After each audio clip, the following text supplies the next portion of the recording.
Donc, ce matin, je vous avais dit il y a 2 semaines que j'avais fait une pause dans ma présentation.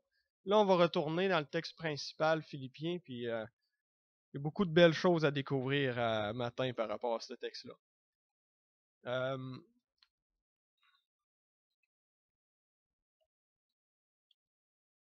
OK, donc, comme là, ça remonte à très longtemps, là, mais on avait vu dans les 11 premiers versets de l'Épître aux Philippiens, on avait d'abord parlé du thème principal du livre.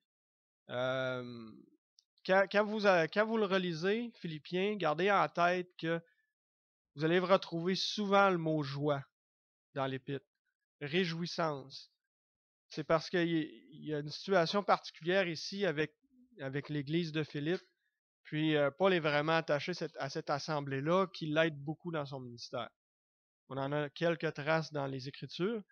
Et puis là, évidemment, toute la thématique de ce livre-là, c'est vraiment par rapport à se réjouir pour toutes sortes de raisons. Ça fait beaucoup contraste avec les épîtres à Thessalonique, par exemple, où c'est un peu comme ça que ça m'a fait allumer sur le thème de cette épître-là. Et puis, la dernière fois, ça fait quand même un certain temps, on avait vu comment c'était important de se réjouir dans le Seigneur avec les frères et sœurs. Puis aujourd'hui, sur les versets 12 à 30, ce qu'on va faire ressortir, Paul nous explique l'importance de se réjouir que l'Évangile soit annoncé. Puis c'est intéressant parce que justement, on est dans la période d'évangélisation avec les fermiers chrétiens. Puis je trouve que ça tombe vraiment dans le contexte, sans oublier l'œuvre qui se fait en Anticosti présentement. Donc, vous voyez ici la façon que j'ai structuré l'Épître aux Philippiens. Comme je viens de vous l'expliquer, le dernier message sur l'Épître qui remonte à un certain temps concernait le fait d'être l'importance de manifester notre joie aux frères et sœurs. Maintenant, on va se concentrer sur, comme je disais, les versets 12 à 30. Et Paul nous explique pourquoi et puis toutes sortes de raisons. Puis, dans le fond, on va voir qu'est-ce que Paul nous dit par rapport à pourquoi c'est important de se réjouir des progrès de l'Évangile. Donc, c'est sûr qu'on commence au verset 12, sauf qu'ici, au verset 18, on voit vraiment la thématique de ce bloc-là, ce bloc de versets-là. Qu'importe, de toute manière, que ce soit pour l'apparence, que ce soit sincèrement, Christ n'est pas moins annoncé. Je m'en réjouis et je m'en réjouirai encore. C'est vraiment ce qui est central dans ce bloc-là. Puis c'est ça qu'on va découvrir ensemble ce matin dans ce bloc de versets-là. D'abord, en même temps, je vous poserai la question, c'est pourquoi que c'est important de se réjouir de ça que l'Évangile est annoncé? Je vous pose vraiment la question, là. Oui. Hmm. On va voir qu'est-ce que Paul en parle, puis on voit des contextes aussi. D'abord, si on va au verset 12, on voit vraiment que malgré l'épreuve, l'Évangile, lui, il progresse. Puis je veux que vous portez attention à ce que Paul dit ici, parce que moi, ça m'a frappé la première fois que j'ai commencé à analyser ça. On va le regarder ensemble. Je veux que vous sachiez, frères, que ce qui m'est arrivé a plutôt contribué au progrès de l'Évangile.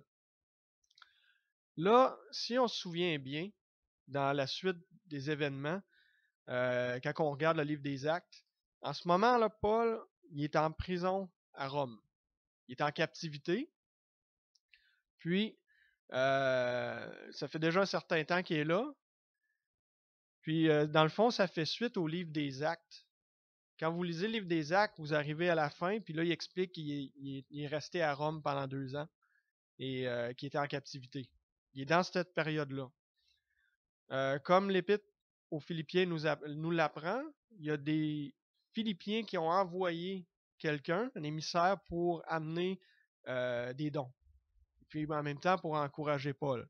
Donc là, c'est la réponse suite à ça. Donc là, Paul, quand il parle ce qui m'est arrivé, il est en train de dire que là, le fait qu'il soit en captivité, puis après tout le voyage, on connaît ce qui est arrivé là, dans son voyage pour aller à Rome, tout ce qui s'est passé. Là, après tout ça, qu'est-ce qu'il dit par rapport à ça? Ce qui m'est arrivé a plutôt contribué au progrès de l'Évangile. Moi, quand je m'arrête à ça, je trouve qu'il y a vraiment une analyse importante à faire, parce que là, lui est en captivité, puis ce qu'il nous dit, c'est que ça a aidé à l'Évangile, au progrès de l'Évangile. Il y a vraiment quelque chose, il y a de quoi aller chercher ici. On va aller voir au verset 13, qu'est-ce qu'il en dit. En effet, dans tout le prétoire et partout ailleurs, nul n'ignore que c'est pour Christ que je suis dans les liens.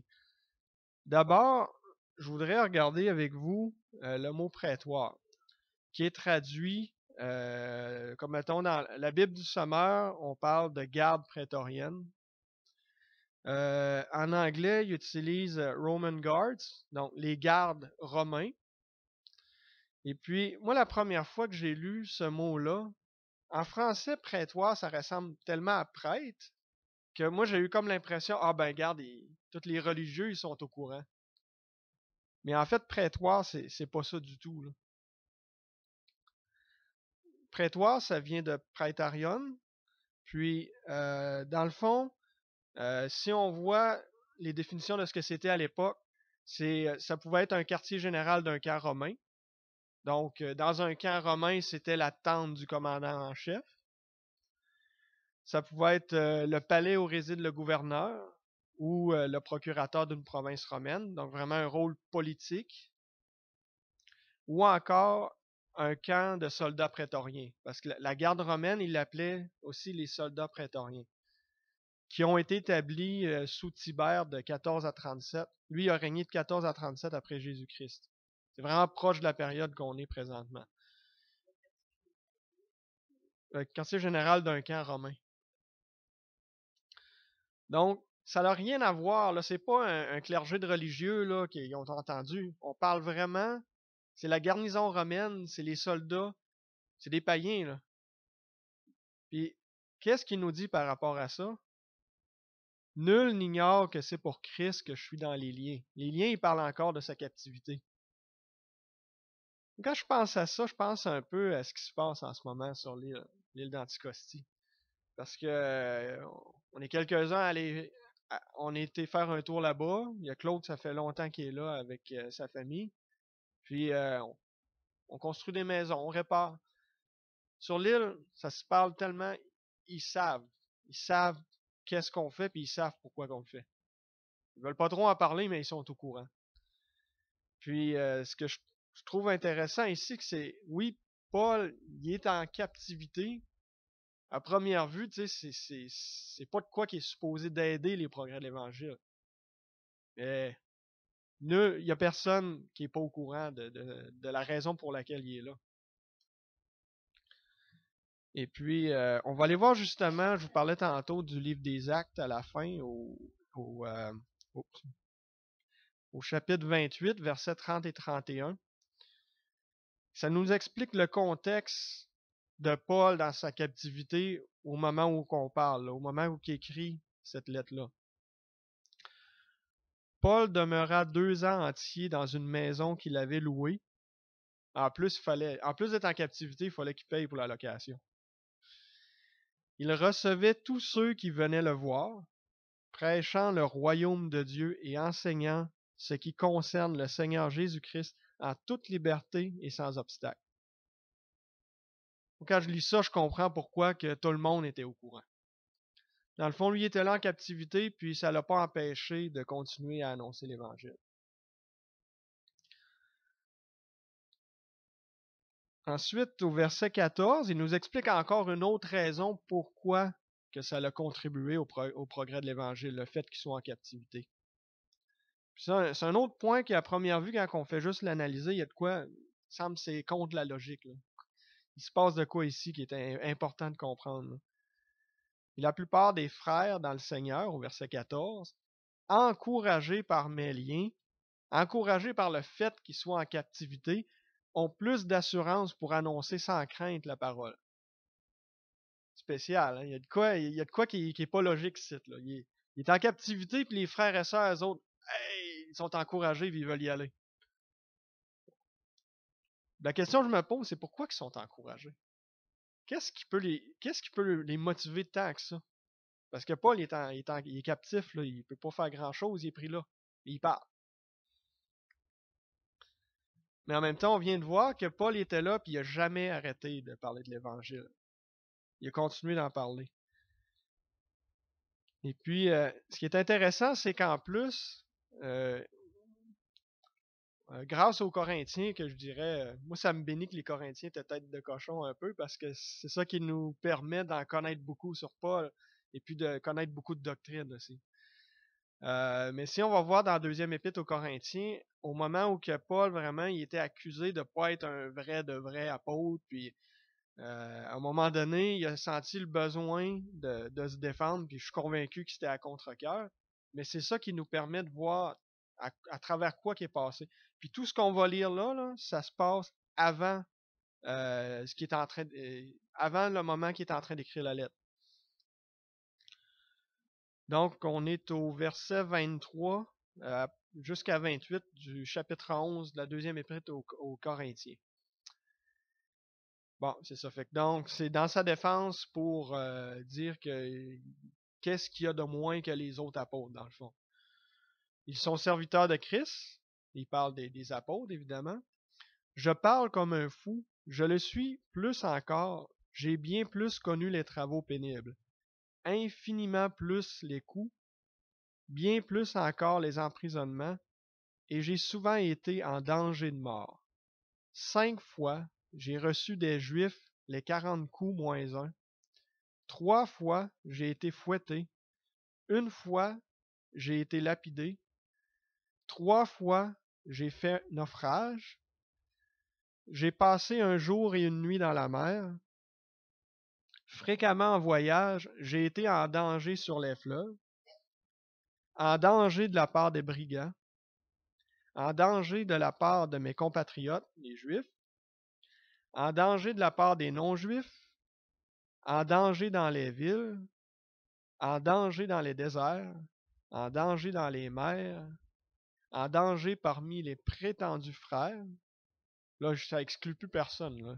Il y a tout inclus, là. J'ai connu le travail et la peine. J'ai été exposé à de nombreuses privations de sommeil, à la faim et à la soif, à de nombreux jeûnes, au froid et au dénuement. Et sans parler du reste, je suis assailli chaque jour par le souci que j'ai de toutes les églises. Il manque plus grand-chose là-dedans. Mais moi, quand je lis toute cette liste-là, que je vois que Paul est captif, il est à Rome, puis il continue d'annoncer l'Évangile, moi, je me dis, waouh, il n'y a rien qui l'arrête. Il n'est pas arrêtable. En même temps, il est guidé par Dieu. Il n'y a rien qui peut nous arrêter si on est tourné vers Dieu et on marche avec lui. Puis je peux comprendre comment que les frères et sœurs, ils savent tout ça. Puis là, ils savent qu'il est captif, puis ils apprennent ce qui se passe. Je peux comprendre qu'ils sont encouragés. Parce qu'après ça, ils se regardent, puis finalement, nous autres, c'est pas si pire. On doit être capable de passer à travers.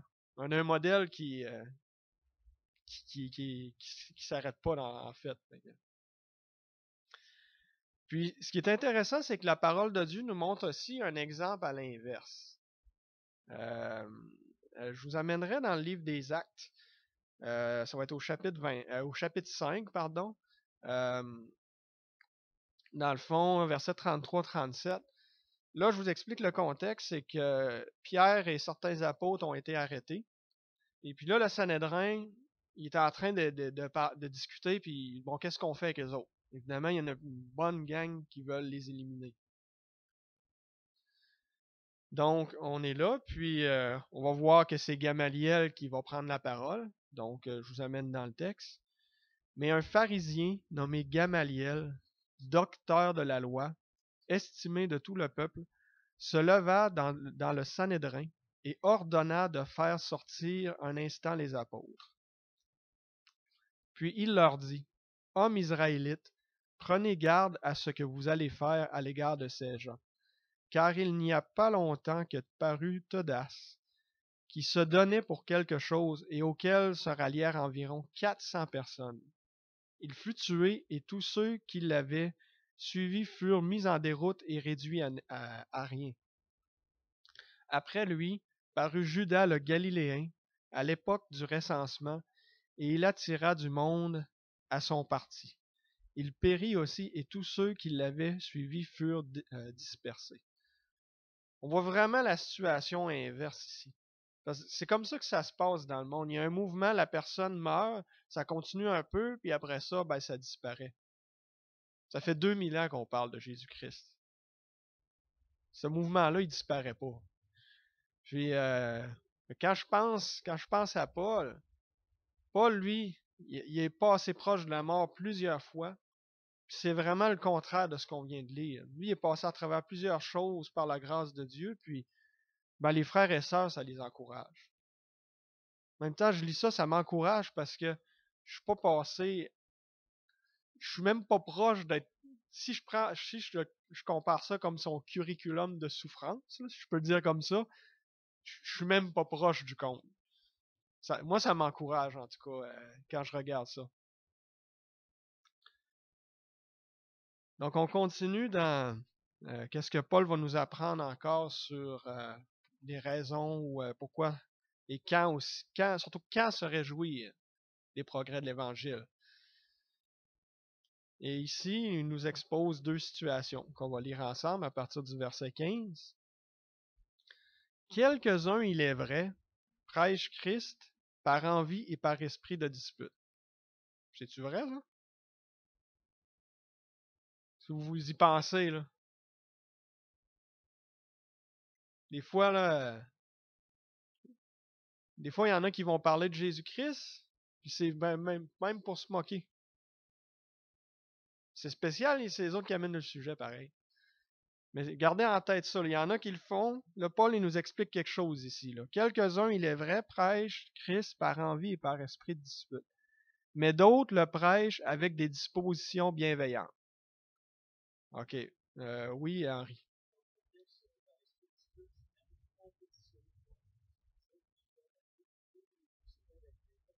Ouais. Ouais, parce que c'est ça, dans le fond, eux, dans ton exemple, ils le font pour eux-mêmes. Puis c'est évident, Paul, il va en parler plus loin. Et évidemment, ça lui donne des tribulations, mais il en parle. Au pire, le monde, ils l'ont déjà entendu, puis Paul, il va aller faire le ménage si c'est là qu'il a à parler. Là. Mais ici, là, c'est vraiment, là, on voit un contexte. Là. Donc, il y en a qui le font pour les bons motifs, il y en a qui le font pour les mauvais motifs. Là, Paul, il va nous expliquer comment on fait le tri là-dedans.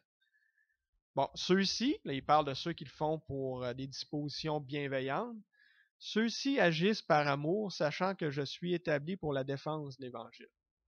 Quand il dit la défense de l'Évangile, c'est verbal. C'est dans le fond annoncer la bonne nouvelle. Après ça, au verset 17, tandis que ceux-là, ceux qui le font pour des mauvais motifs, animés d'un esprit de dispute, annoncent Christ par des motifs qui ne sont pas purs et avec la pensée de me susciter quelques tribulations dans mes liens. Comme Henri nous le partageait, dans le fond, il y en a, là, c'est juste, ils sont compétitifs. Ils vont l'annoncer, mais dire, ah, regarde, Paul, il l'annonce, regarde, moi, je vais montrer que je suis meilleur que lui, puis, tu sais, ils vont l'annoncer quand même. Ouais, ouais, c'est ça. Puis ça donne. Là, Paul, ce qu'il nous écrit aussi, c'est que ça lui donne la misère. Là. Ça rend son ministère plus difficile. Mais qu'est-ce qu'il nous dit au verset 18 qu'on a lu tantôt? Qu'importe, pas grave. De toute manière, que ce soit pour l'apparence, que ce soit sincèrement. Qu'est-ce qui est important? Christ n'est pas moins annoncé. Je m'en réjouis et je m'en réjouirai encore. Paul, il nous dit, bon, il y en a qui me donnent la misère, mais il parle du Seigneur pareil, puis mais c'est juste pour m'écœurer. Puis il y en a qui le font avec cœur, puis ils veulent vraiment le servir. Paul, il nous dit, c'est pas grave. Il parle du Seigneur. Ils en entendent parler pareil. Puis moi, quand je pense à ça, Souvent ici, on entend parler, on parle beaucoup de l'Église catholique, puis de toute l'institution. Là, je parle pas des personnes, je parle de l'institution. Mais il faut se rappeler une chose. Ils lisent la Bible là-dedans. On y va, puis ils lisent les évangiles. Ils lisent dans la Bible. Il y a des gens qui vont là, puis ils vont entendre la parole de Dieu. Puis, tu sais, il faut garder ça en tête. OK, oui, tu sais, ils ont le pli, on en a aussi, mais l'important, là, dans tout ça, là, on pourrait se comparer, mais ils annoncent l'Évangile. Puis peut-être qu'ils vont essayer de nous donner de la misère, puis qu'ils vont, les évangéliques, blablabla. OK, ben Paul, il vivait la même affaire. Ça lui donnait des tribulations supplémentaires, mais au bout du compte, je m'en réjouis. Il parle de Christ.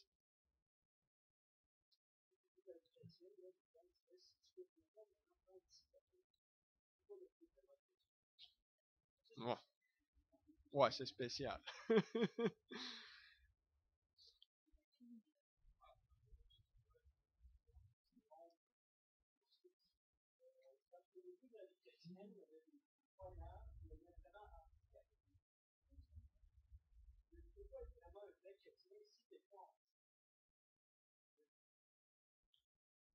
Mais ici, c'est important ce que, tu sais, Paul il nous l'explique. Puis dans le fond, c'est quand qu'il faut se réjouir des progrès de l'Évangile. C'est quand qu'il faut se réjouir que Christ est annoncé. Dans le fond, c'est tout le temps. Même si il parle tout croche, il parle de Jésus-Christ à un moment donné. C'est quand même l'œuvre de Dieu aussi. Puis ça, il faut pas l'oublier. Puis, oui, ça sera pas long, Louis. Puis j'aime cet exemple-là parce que, tu sais, ça y donne de la misère en plus à Paul. Puis, pas grave, qu'importe. Ça serait écrit aujourd'hui, ça serait écrit pas grave, là, ou quelque chose de même. Ouais. Oui, Louis.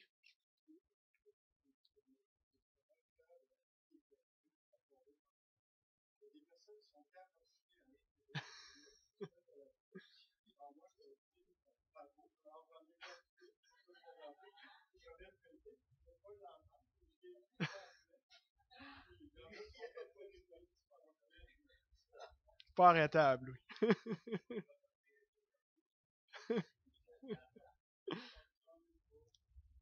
Ouais. Ok, donc on va continuer dans le texte.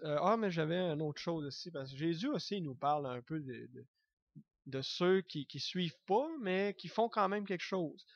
On va aller voir dans l'évangile de Marc, chapitre 9, versets 38 à 40. Dans le fond, non, je n'ai pas le contexte ici, mais dans le fond, on l'a. Bon, Jean lui dit, il dit à Jésus, Maître, nous avons vu un homme qui chasse des démons en ton nom, et nous l'en avons empêché parce qu'il ne nous suit pas. Là, ce qu'ils sont en train de dire, c'est qu'on a vu quelqu'un qui est en train de chasser un démon, mais c'est ça, il est pas dans notre gang, tu sais, il est ban à part, fait que, tu sais, on lui a dit, fais pas ça. Qu'est-ce que Jésus va leur dire? Ne l'en empêchez pas, répondit Jésus, car il n'est personne qui, faisant un miracle en mon nom, puisse aussitôt après parler de mal de moi. Qui n'est pas contre nous est pour nous. Mais ici, dans ce contexte précis-là, c'est intéressant parce qu'il chasse le démon. Le démon ne va pas être chassé si Dieu n'intervient pas. Donc, Dieu a permis que l'œuvre se fasse. Puis, il dit Jésus, si ça s'est arrivé, il ne pourra pas parler en mal de Jésus après. Surtout qu'il le fait en son nom. Dans le pire des cas, ben, il ne dira pas un mot. Ou il ne glorifiera pas Dieu, mais il ne va pas faire le contraire. Parce que l'œuvre s'est faite quand même. Donc, c'était juste une parenthèse que j'avais par rapport à ça, parce que même Jésus, il parlait dans le même sens que Paul nous dit là. Si l'œuvre est faite, ben, on regarde pas qui l'a fait, parce qu'en réalité, on sait que c'est Dieu qui fait l'œuvre. C'est lui qui la permet. On continue au verset 19 de l'Épître. Donc là, on va voir pourquoi c'est important de se réjouir des progrès de l'Évangile. On va voir qu'est-ce que Paul nous dit à ce sujet-là. Donc, au verset 19, car je sais que cela tournera à mon salut. Là, cela, il fait référence à tout ce qui, des épreuves qui parlent avant, là. Même que Bible du Sommeur, eux, ils traduisent ça, toutes ces épreuves. Mais tu sais, cela, on sait c'est quoi en français, ça fait référence à d'autres choses qui étaient avant. Puis avant, il nous parle de ces épreuves. Et puis, là, ce qu'il est en train de nous dire, c'est que, bon, je sais que après tout ça, tout ce qui va se passer, puis ce qui s'en vient dans le futur, je sais qu'est-ce qui s'en vient après. C'est le salut. Il garde les yeux fixés sur l'objectif final. C'est que là, en ce moment, à ce moment-là, il était là, il faisait l'œuvre, mais il n'oublie pas qu'est-ce qui s'en vient après. Puis ça, ça en parle beaucoup dans les versets suivants, là. Ce sera pas long, Henri. Mais vraiment, là, c'est le salut. Nous aussi, on sait qu'est-ce qui s'en vient à la fin. Le salut, un coup que Dieu nous l'a donné, même si on voudrait nous l'enlever nous-mêmes, on ne serait pas capable. C'est Jésus qui nous tient dans sa main. Puis, oui, Henri.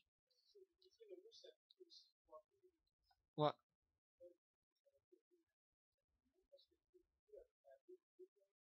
Ouais. Ouais. Ouais. Mais oui, c'est vrai parce que dans le fond, lui, il est dans l'épreuve, mais combien de fois déjà Dieu l'a délivré de son épreuve? Naufrage, puis ça, c'est juste un exemple. Il a été lapidé aussi, puis il sait que c'est Dieu qui l'a délivré de ça. Et puis aussi, dans le fond, si on revient juste sur le salut, ici, quand on va lire dans Romains, si tu confesses de ta bouche le Seigneur Jésus, et si tu crois dans ton cœur que Dieu l'a ressuscité des morts, tu seras sauvé. Un coup que c'est fait, c'est fait. On est ici, on annonce l'Évangile, on a de la misère, des fois moins, mais on sait qu'est-ce qui s'en vient à la fin, puis on sait que c'est acquis. C'est parce que c'est pas nous autres qui l'a acquis, c'est Jésus-Christ qui l'a acquis pour nous.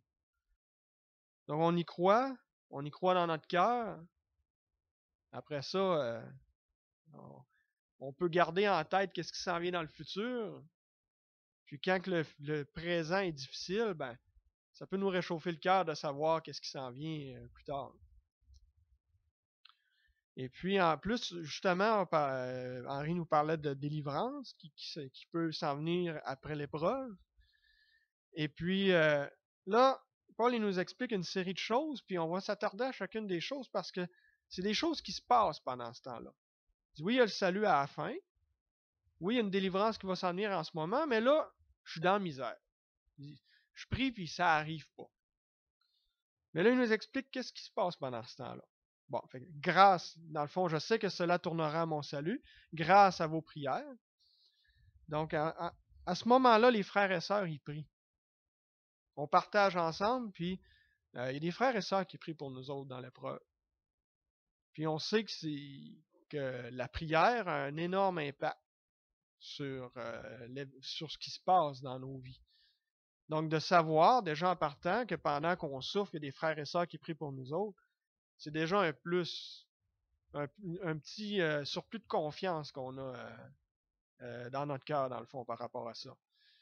Puis ensuite, je vous ai sorti un passage de Jean par rapport à la prière. On l'a vu à maintes reprises le mercredi. On le regarde encore ce matin.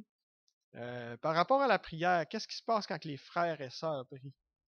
En vérité, je vous le dis, celui qui croit en moi fera aussi les œuvres que je fais, et il en fera de plus grandes, parce que je m'en vais au Père.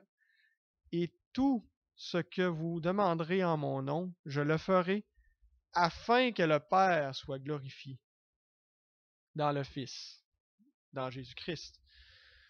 Si vous demandez quelque chose en mon nom, je le ferai. Alors, juste de savoir là, on en arrache, on est en train de souffrir. On a partagé ça. Il y a des frères et sœurs qui prient, puis ils nous le rappellent, disent, ah, on prie pour toi. Puis, en sachant ça, on sait que Dieu va répondre pour le mieux dans toutes ces prières-là. Dans le fond, ça peut. Je trouve que c'est une information importante à savoir quand on est dans l'épreuve, justement. Il y a des frères et sœurs qui prient. Et puis encore mieux que ça, si on continue, grâce à vos prières et à l'assistance de l'Esprit de Jésus-Christ. Je suis déjà édifié si j'apprends que dans ma souffrance, il y a des frères et sœurs qui prient. Mais je suis d'autant plus édifié de savoir que j'ai l'assistance de Jésus-Christ là-dedans.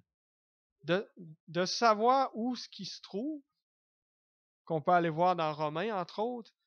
Bon, dans le passage que j'ai pris à partir du verset 33, chapitre 8. Qui accusera les élus de Dieu? C'est Dieu qui justifie. Qui les condamnera? Christ est mort, bien plus il est ressuscité, et il est à la droite du Père, et il intercède pour nous. Ils reçoivent les prières, puis Jésus il intercède directement pour nous. Donc là, on a des frères et sœurs qui prient pour nous autres en attendant, puis en plus, il y a Jésus-Christ lui-même qui intercède pour nous autres. C'est des détails importants à se rappeler quand on est vraiment... quand on est dans l'épreuve, où il y en a... en anglais, ils disent souvent, si je traduis l'expression, dans la fournaise, là. Des fois, on a vraiment l'impression d'être dedans, là. C'est difficile, mais les frères et sœurs, ils sont là, puis encore mieux, Jésus-Christ intercède pour nous autres. Et puis là, après, il continue au verset 20, là, je suis revenu dans Philippiens. Bon, donc, grâce à vos prières, à l'assistance de l'Esprit de Jésus-Christ, selon ma ferme attente et mon espérance, que je n'aurai honte de rien, mais que, maintenant comme toujours, Christ sera glorifié dans mon corps, avec une pleine assurance, soit par ma vie, soit par ma mort. En fond, peu importe. Et puis ici, ce que je ressors surtout, c'est je n'aurai honte de rien. Christ va être glorifié. Je vous ai sorti un autre passage dans Pierre, et puis qui amplifie un peu ce concept-là. Dans le fond, c'est chapitre 4 de la première épître de Pierre, verset 14. Là, c'est vraiment garder en tête le fait que le Paul nous parlait qu'il n'y a pas honte, qu'il n'y a honte de rien, de tout ce qui se passe, que de toute façon, Dieu va être glorifié. Donc, ce que Pierre nous dit, si vous êtes insultés à cause du nom de Christ, vous êtes heureux, parce que l'Esprit de gloire, l'Esprit de Dieu repose sur vous. Que personne parmi vous n'ait à souffrir pour avoir tué, volé, fait le mal ou pour s'être mêlé des affaires d'autrui. Mais si quelqu'un souffre parce qu'il est chrétien, qu'il n'en ait pas honte. Au contraire, qu'il rende gloire à Dieu dans cette situation. Moi, ça me fait penser à justement Pierre et d'autres apôtres quand je pense à un moment donné dans le livre des Actes, ils s'étaient fait fouetter, puis ils sortent de là, puis ils rendaient gloire à Dieu. Puis ça rappelle un peu ce que Pierre nous explique plus tard dans son épître. Il va y avoir des souffrances physiques, des souffrances morales, mais en même temps, je pense à l'évangélisation qu'on fait en ce moment avec le kiosque des fermiers chrétiens, puis le message qu'ils nous ont dit avant d'aller là-bas, une des choses, c'est que si ils veulent rien savoir de vous autres, c'est pas vous autres qui rejettent, c'est Christ qui rejette. Ouais, c'est ça. Ils nous connaissent pas, ils rejettent le Seigneur, c'est pas nous autres qui rejettent. Nous, on est là pour le servir. Donc, en même temps, ça peut être une souffrance morale de se faire rejeter, ou des fois c'est pire que ça, mais si on est dans l'œuvre du Seigneur, il faut se réjouir parce que, en même temps, des fois, je veux pas minimiser la souffrance morale versus la morale, la souffrance physique, parce que ça dépend toujours des personnes, mais peu importe. Moi, si je me compare personnellement, j'ai rien souffert par rapport à Paul ou à d'autres apôtres, puis bien d'autres personnes qui ont vécu encore dans le monde après eux. Mais tu sais, je me réjouis, c'est sûr, à un moment donné, c'est difficile d'être dans la souffrance. Mais à un moment donné, Dieu va me rappeler que, ben regarde, à quelque part, il va se glorifier là-dedans d'une certaine façon, puis il va m'en sortir. Alors, là, si on continue, dans l'Épître aux Philippiens, là, il nous a parlé un peu du processus, qu'est-ce qui se passe. Là, on sait où qu'on s'en va.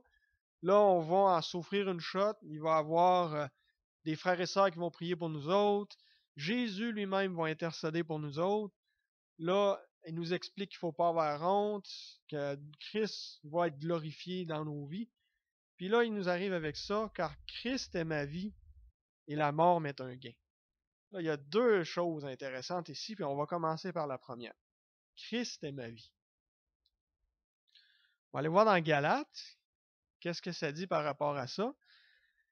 J'ai été crucifié avec Christ. C'est Paul encore qui écrit. Et si je vis, ce n'est plus moi qui vis, c'est Christ qui vit en moi.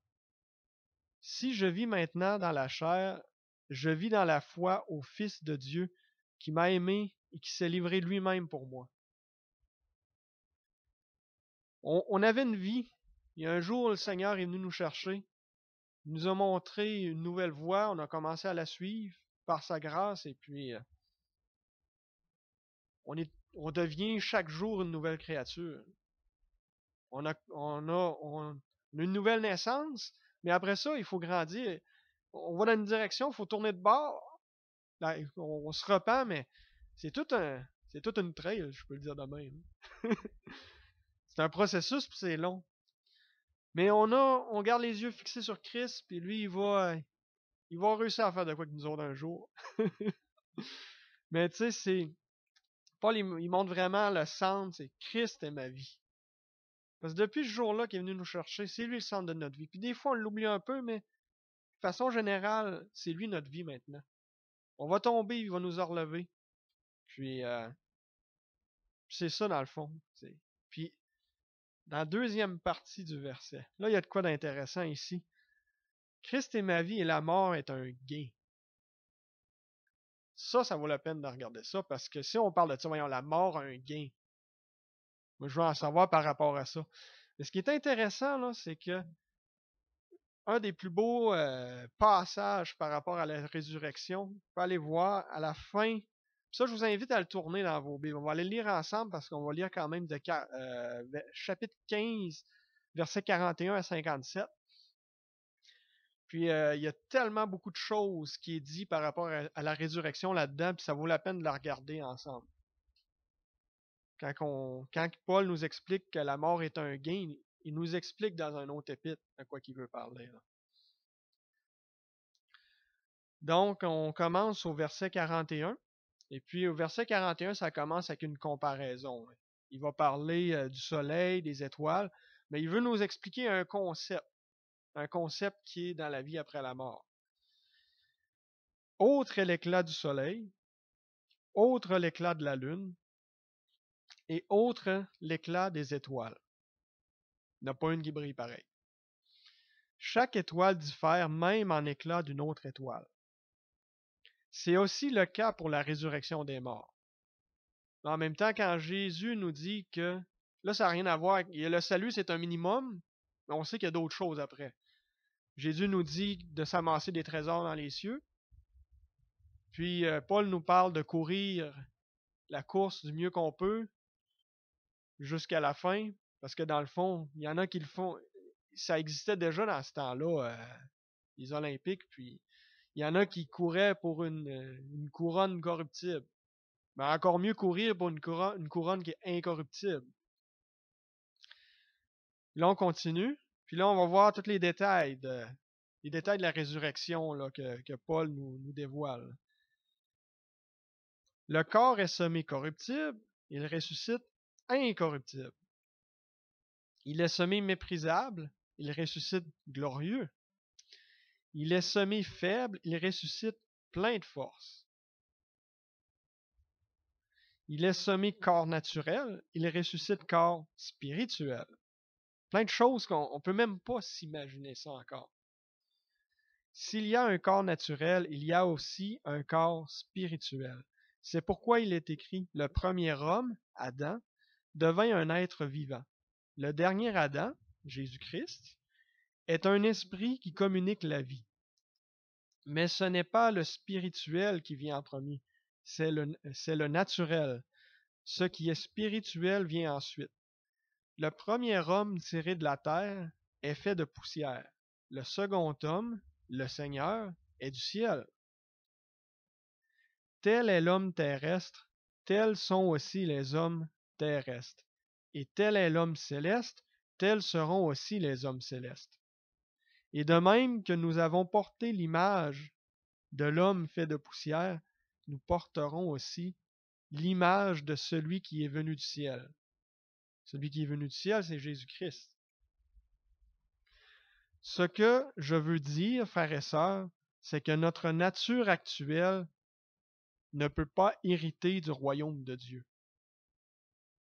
Et que ce qui est corruptible n'hérite pas non plus de l'incorruptibilité. Voici, je vous dis un mystère. Ah, là, on a un scoop de Paul. Nous ne mourrons pas tous, mais tous nous serons transformés. Là, il nous parle de l'enlèvement.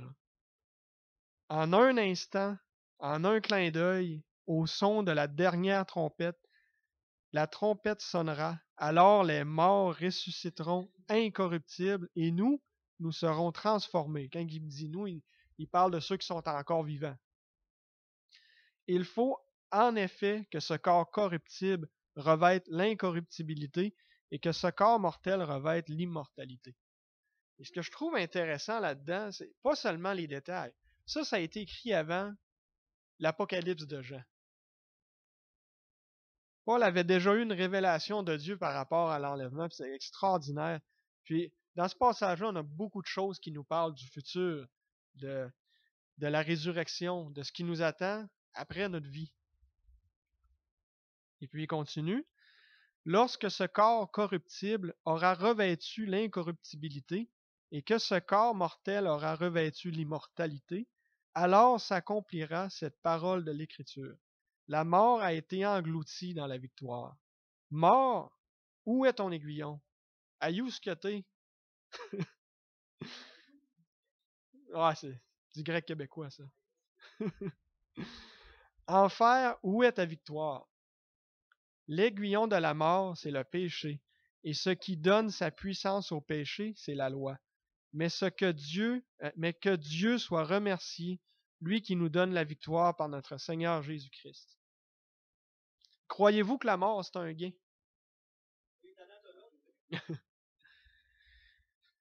Autant c'est difficile pour nous autres de voir ce concept-là parce que c'est la foi que Dieu nous donne aussi. Mais quand on connaît toutes ces choses-là, qu'on considère les mots incorruptibilité, immortalité, on n'a pas assez d'intelligence pour imaginer ces choses-là. Mais c'est ça qui nous attend.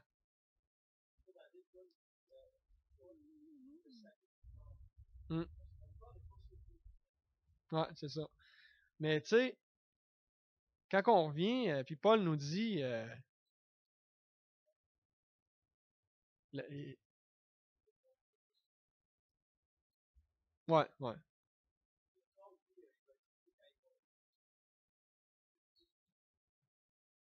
Puis vous leur lirez. Ouais. Mais en même temps, on lit ça, puis on n'est pas en mesure de tout comprendre ce qu'il y a là-dedans encore. Mais ce qu'on peut comprendre, c'est quoi? C'est que c'est hors de notre imagination. C'est encore mieux que tout ce qu'on pourrait imaginer. Et quand Paul il nous dit, ben, Christ est ma vie, puis la mort m'est un gain, mais quelqu'un qui parle de gain, c'est quelque chose comme ça, là. Ce qui s'en vient après la vie, c'est encore mieux. Peu importe ce qu'on va vivre ici. Puis pour ceux qui sont en souffrance, je trouve que c'est une excellente nouvelle parce qu'eux, ils sont contents de savoir qu'il y a de quoi qu'ils sont pas capables d'imaginer puis qui s'en vient après. Puis là, au verset 22, parce que là, oui, la mort, ça va être mieux. On va être mieux après. On est encore ici, là. Ben non, ça c'est un point important. C'est pas de ça qu'on parle. Parce qu'en passant, le suicide, c'est un meurtre. C'est le meurtre de soi-même. C'est ça. Mais là, lui, il va nous expliquer, oui, OK, d'un côté, il y a ça qui s'en vient, mais il y a d'autres choses d'important qu'il va nous expliquer. Là. Parce que l'Évangile, pendant ce temps-là, il faut qu'elle continue à progresser. Donc, au verset 22, là, il vient de nous dire la mort est un gain. Mais s'il est utile pour mon œuvre que je vive dans la chair, je ne saurais dire ce que je dois préférer. Je suis pressé des deux côtés. Ça me tente d'être avec le Seigneur. Mais, tu sais, ça serait encore mieux. J'ai le désir de m'en aller et d'être avec Christ, ce qui est de beaucoup le meilleur. Mais, à cause de vous, il est plus nécessaire que je demeure dans la chair. Et je suis persuadé, je sais que je demeurerai et que je resterai avec vous tous. Ce qu'il est en train de nous dire, là, c'est que c'est évident que du moment qu'on a le salut en Jésus-Christ, ce qui s'en vient après notre vie, c'est bien meilleur. Puis on garde ça dans notre tête, mais d'un autre côté, c'est deux sentiments qui s'excluent pas, qui semblent être opposés, mais c'est deux sentiments qu'on garde sur notre cœur. On a le goût d'être avec le Seigneur Jésus-Christ, mais en même temps, c'est spécial ce qui nous fait faire ici. Puis, entre vous autres puis moi ici, c'était comme, on est sauvé, puis pouf, on part. Puis là, on voit quelqu'un est sauvé, il décolle. Mais comment que, tu sais, comment que les autres, comment qu'on serait sauvés, justement? Justement, comment qu'ils vont recevoir le salut en Jésus-Christ s'ils l'entendent pas?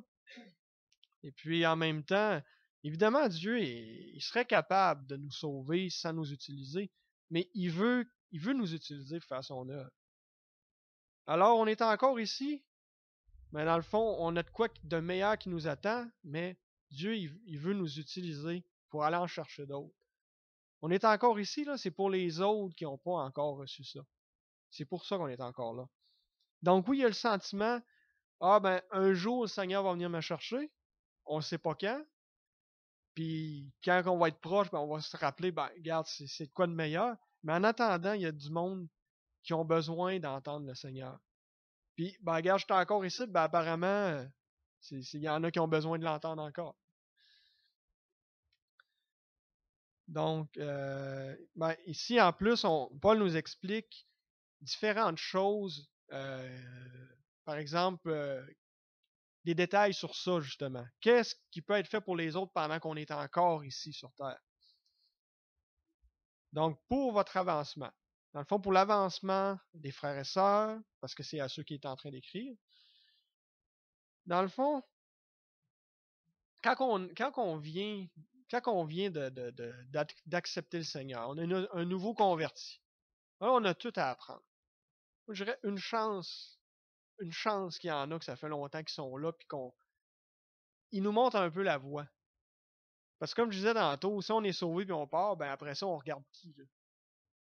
Parce qu'on grandit en regardant des modèles qui, eux, ont suivi le Seigneur à leur tour.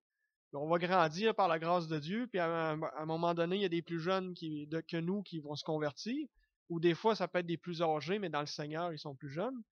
Puis, on va marcher du mieux qu'on peut, puis on va essayer d'être des modèles pour eux, en fonction de la parole de Dieu, bien sûr.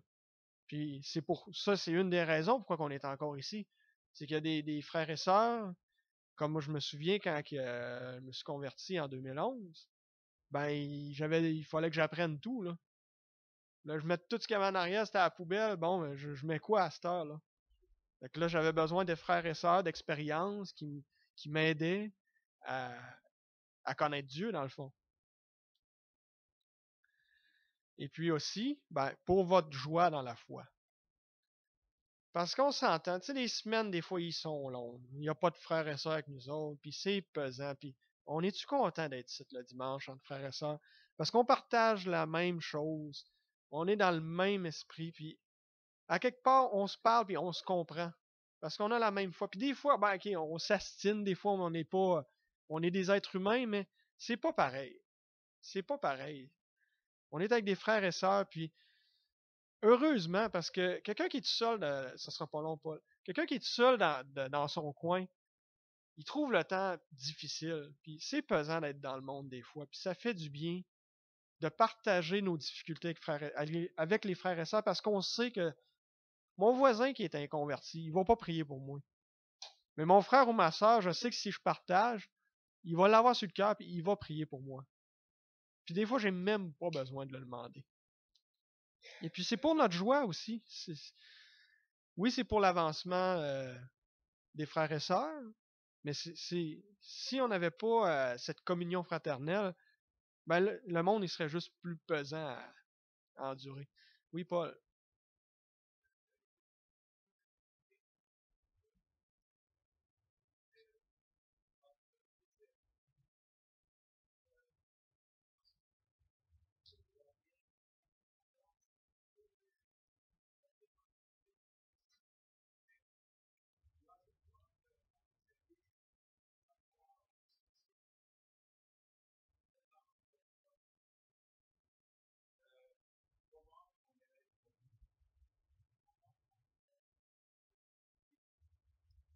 Mm.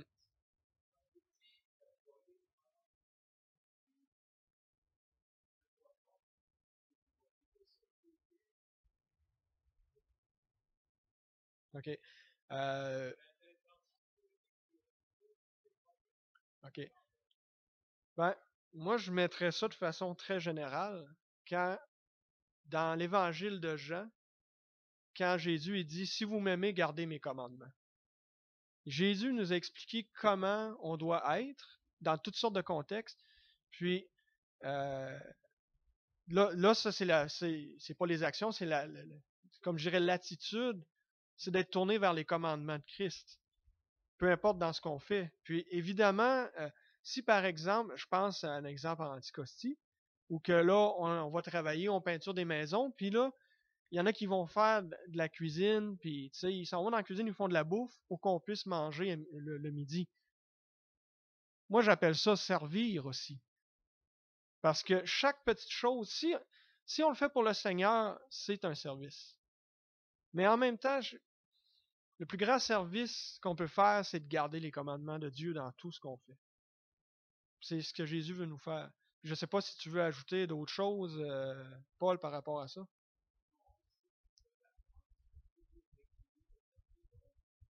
Ah,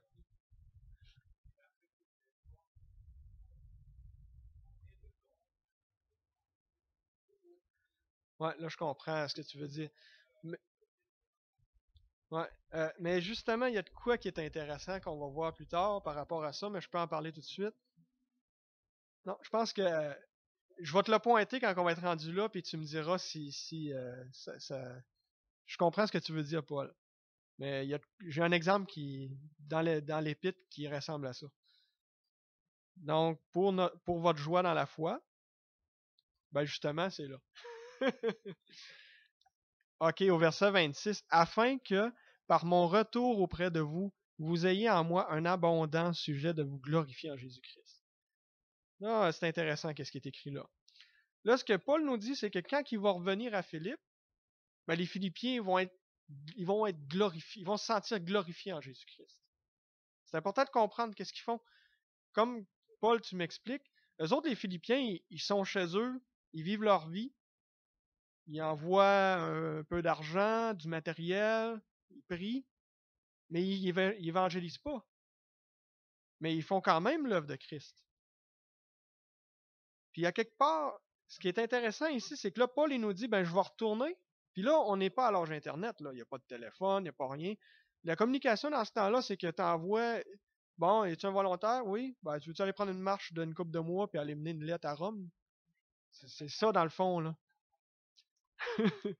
Ben, en tout cas, il y en a un qui l'a fait parce que c'est une réponse à une lettre, ça. Ouais. Ouais. Mais c'est ça, parce que dans le fond, ici, là, il y a des nouvelles qui se donnent, mais elles sont rares. Il reçoit une lettre de Paul, là, je peux comprendre qu'on l'ait encore aujourd'hui parce qu'il ne devait pas l'acheter au poubelle. Elle a voyagé assez qu'on va la relire plus qu'une fois. Ouais, ça, c'est une bénédiction qu'on les ait aujourd'hui. Mais justement, il y en a qui sont appelés à évangéliser. Puis il y en a qui ont vraiment le don de le faire. Évidemment, on a tous cet appel-là de parler de Jésus-Christ. Mais il y en a qui vont le faire avec plus d'aisance. Mais l'important, c'est qu'on soit tourné pour aider à l'avancement de l'Évangile.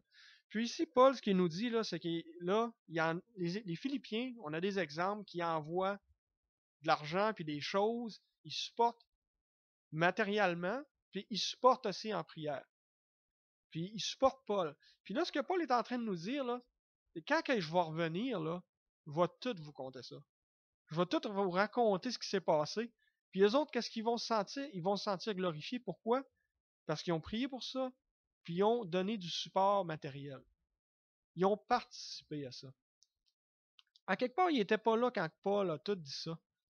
Puis peut-être que à Philippe, ils ont eu l'occasion d'en faire un peu, mais l'œuvre de Christ, c'est tout ce qui contribue à ce que l'Évangile soit annoncé. Puis moi, ça me fait un peu penser un exemple qui est direct avec notre assemblée. Dans le fond, c'est quand quelqu'un qui fait un ministère, il revient. Ça fait longtemps qu'on l'a vu, Claude, sa famille. On a hâte de les revoir. On sait qu'ils sont en train de faire l'œuvre là-bas, puis certains d'entre nous, on a pu y participer, puis on a vu de nos yeux. Mais quand il va revenir, c'est quoi qui va se passer? On va regarder une présentation avec les photos. Il va nous montrer l'avant, l'après. On sait pourquoi il l'a fait. On a prié pour ça. On a envoyé des finances. Puis on a essayé de participer du mieux qu'on pouvait. Certains ne sont pas allés. Certains sont allés. Mais au bout du compte, il va nous parler de personnes pour qui prier. Il va nous donner des résultats de nos prières. Des gens qui se sont convertis. Puis qu'est-ce qui va se passer? On va rendre gloire à Dieu. Fait que dans le fond, c'est ça qu'il est en train de nous dire. Puis j'aime bien ton intervention, Paul, parce que dans le fond, c'est ça. C'est l'œuvre, c'est plus qu'une chose. Des fois, même les petites choses qu'on s'imagine que c'est tout petit, ben ça peut être une réponse à une prière de quelqu'un qui est en train de faire l'œuvre, puis il en avait besoin, puis lui, il rend gloire à Dieu parce que Dieu il a pourvu encore une fois. Mais Dieu, il pourvoit en nous utilisant. Et puis, comme je vous ai partagé tantôt, Jésus nous dit, suivez mes commandements. Si vous m'aimez, gardez mes commandements. Puis en gardant ses commandements, ben, on reste fixé sur ce qu'il nous demande de faire. Puis il faut pas être découragé aussi quand justement, on dit, ah, mais lui, il est là, il parle, à tous les jours, il rencontre des croyants. Il faut regarder où ce qu'on est, qu'est-ce qu'on fait. Peut-être le pas de foi qu'on pourrait faire de plus, mais c'est des étapes aussi. Il faut pas être découragé. Il suffit de faire l'œuvre pour laquelle Dieu nous a préparé d'avance. Et ensuite, au verset 27, pour continuer, seulement conduisez-vous d'une manière digne de l'Évangile. Parce que là, il va nous parler de notre conduite. Là, oui, on annonce l'Évangile, mais là, ce qu'il nous montre, c'est que c'est important de la vivre aussi dans nos vies. Donc, conduisez-vous d'une manière digne de l'Évangile, afin que, soit que je vienne vous voir, soit que je reste absent, j'entends dire de vous, que vous demeurez ferme dans un même esprit.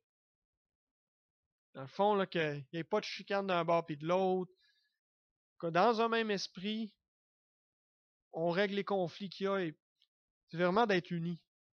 D'ailleurs, la prochaine partie, la prochaine section de l'Épître aux Philippiens va parler de l'union, de le fait d'être ensemble, d'être dans un même corps.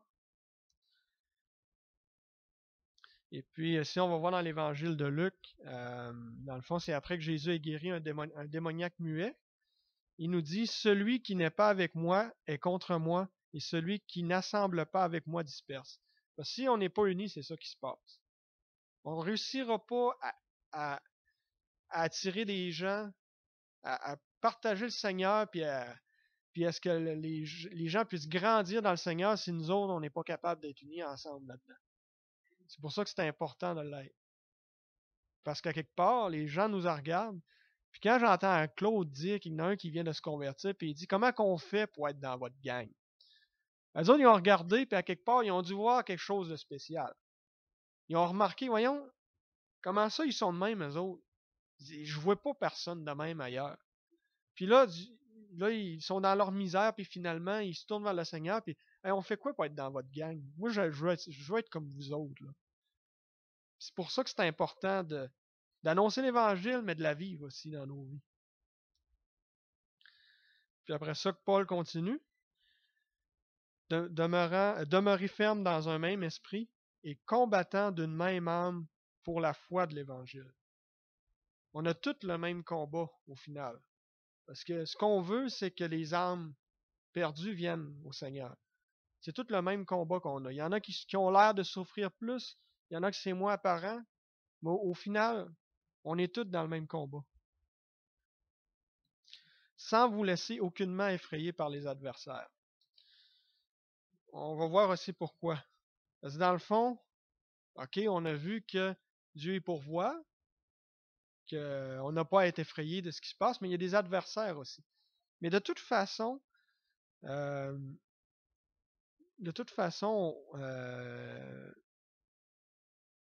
on voit ici qu'est-ce que Paul nous suggère de faire, parce qu'il nous suggère de prier quand on est dans l'épreuve.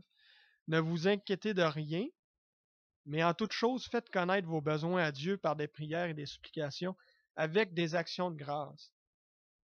Quand on voit la difficulté, ben, Dieu veut qu'on prie.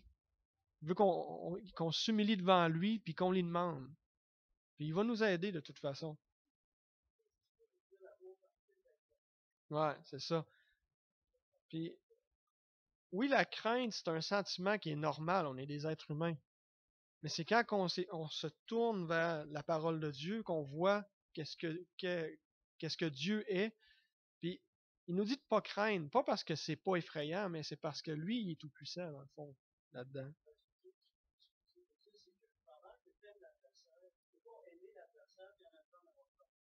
Ouais, c'est vrai. Puis justement, on va se fixer un peu sur l'adversaire. Qu'est-ce qu'il dit par rapport à l'adversaire? Parce que c'est important de savoir c'est quoi l'état de cet adversaire-là. Ce qui est pour eux une preuve de perdition, il parle des adversaires, mais pour vous de salut. Et cela de la part de Dieu, car il vous a été fait la grâce par rapport à Christ, non seulement de croire en lui, mais aussi de souffrir pour lui. Si là, si on se regarde, Dieu nous a donné son salut, puis ça c'est accompli, il n'y a rien ni personne qui peut l'enlever. Puis d'un autre côté, on est en face d'un âme perdu qui nous donne la misère. Mais il ne faut pas se rappeler que c'est un âme perdu, puis que on était à sa place avant. J'ai été adversaire moi aussi. Jusqu'à ce qu'un jour, le Seigneur vienne me chercher, puis là, bon, à cette heure, essaye de. Marche avec moi, bon, on va aller en chercher d'autres. Ouais, ouais, ça. Ouais. Ça, c'est Éphésiens 6 ou. Suite avant, le passage qui parle des armes de Dieu. Avant qu'il parle des armes de Dieu, on n'a pas à lutter contre la chair et le sang. Bon. Puis dans le fond, il faut se rappeler que c'est par grâce qu'on croit aussi. C'est Dieu qui est venu nous chercher. Et puis là, même si on est dans l'épreuve, qu'il y a des adversaires, ben ici, euh, ouais, c'est ça. Jésus nous parle justement des adversaires.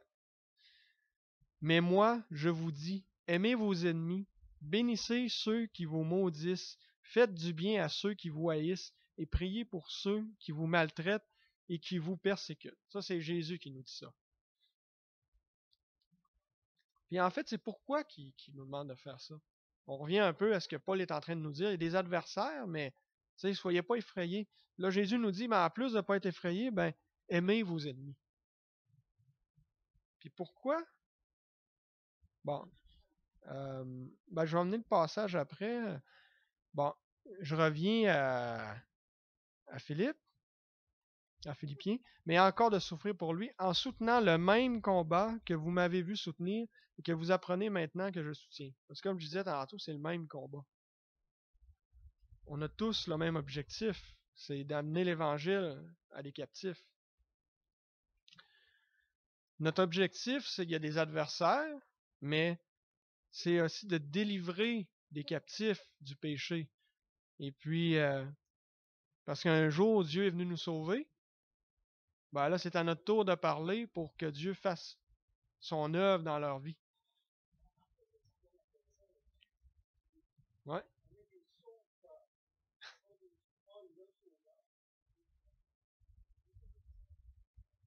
Moi, je m'en rappelle aussi.